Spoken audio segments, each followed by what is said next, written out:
σας. Γεια σου, Ντίνα. Γεια σου, Πασχαλά. Μπορείς να μας πεις λίγα λόγια για εσένα? Βεβαίω. Πώς σε λένε, από πού είσαι? Με λένε Ντίνα, είμαι από τη Ρωσία, μένω στη Μόσχα. Μμμ. Τι δουλειά κάνεις?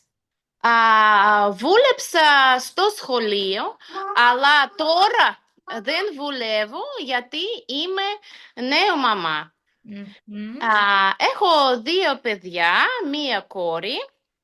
Αυτή είναι η Εύα και ένα γιος. Γεια. Αυτός είναι ο Αλέξανδρος. Είσαι παντρεμένη? Ναι, είμαι παντρεμένη. Ναι. Πόσα χρόνια μαθαίνεις ελληνικά? Μαθαίνω ελληνικά ένα χρόνο α, Μμμ. και θέλω να μιλάω πολύ καλά ελληνικά.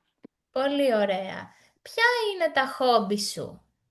Α, Μου αρέσει πάρα πολύ μόδα Μμμ. ε, και, μ, και ε, βάφτιση και γάμο.